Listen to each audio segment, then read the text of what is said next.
AI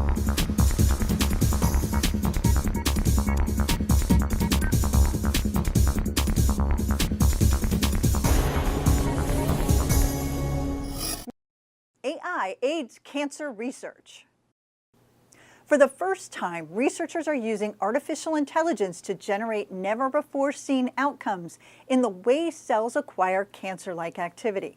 With continuous mountains of raw data to comb through, finding the exact combination of drugs that would result in the desired outcome is close to impossible for scientists to do on their own. The Tufts University team's machine learning platform analyzed the data and identified a trio of chemicals that was able to generate cancer-like properties in tadpoles that had never been seen before. I mean, it's one thing to sort of think that the general approach is going to work, but it's quite another to have an artificial intelligence look at your data, come up with its own representation of what is going on in the biological system, and then make recommendations for achieving an outcome that you've never seen before, and then have that be confirmed in the lab. And that was pretty striking to us. The NSF-funded team from Tufts and the University of Maryland, Baltimore County believes it is important to develop a good quantitative model of what complex biological systems are doing in order to someday cure a disease, control cell behavior, or even regenerate tissue. The findings, they say, provide new insight into the biophysics of cancer and raise broad implications for the use of AI in biomedicine. Tough as spider silk. Researchers studying Chilean recluse spiders have discovered the spiders spin their silk in a special way, looping it like one might coil a loose electrical cord. This College of William and Mary team found the loops make the silk more stretchy and tough. While recluse spiders don't spin elaborate webs, they skillfully pull, coil, and clamp their silk up to 15 times a second. It looks more like messy clumps strung together with thin threads. But each strand resembles a uniquely flat ribbon, less than 100 nanometers thick. Within this mess are hundreds of loops arranged in piles. What the NSF-funded team found surprising was that each loop makes the pile tougher without sacrificing the quality of the material itself. The loops are held together by attraction between the molecules on either side of the junction, similar to the way geckos' feet stick to walls. The flatness of the silk provides a good contact area, so the junctions are strong.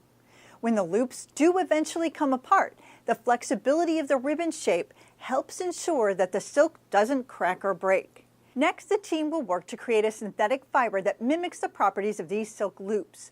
Uses could range from bendable body armor to protective netting to parachute cords.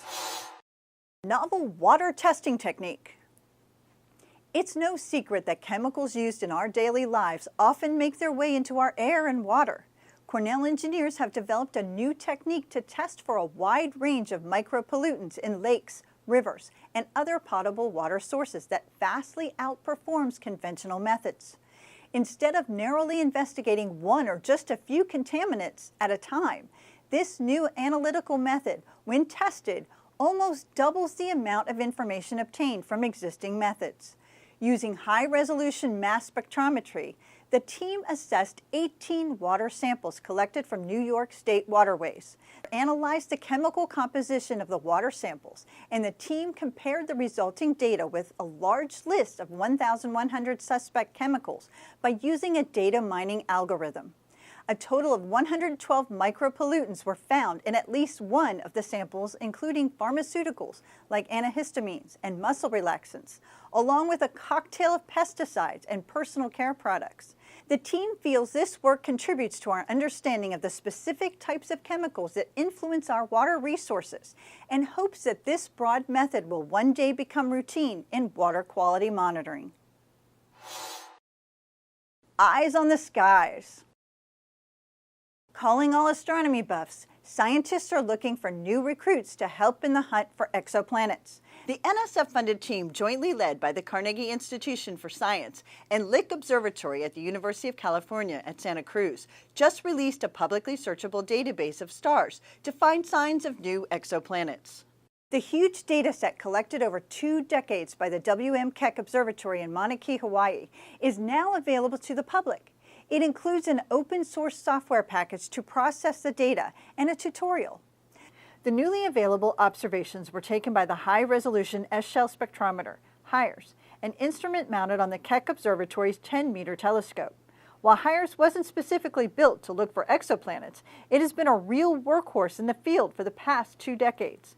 In this latest data release alone, researchers have detected over 100 potential exoplanets, including one orbiting GJ411, the 4th closest star to our solar system. With almost 61,000 measurements of more than 1,600 nearby stars, any given star in the dataset can have several days, years, or even more than a decade's worth of observations. The team hopes by making the data public and user-friendly, it will draw fresh eyes. HIRES will continue to record observations of nearby stars in the coming years, and the team plans to periodically update the public dataset. For more information about these stories, visit us at nsf.gov. This is NSF Science Now. I'm Dina Headley.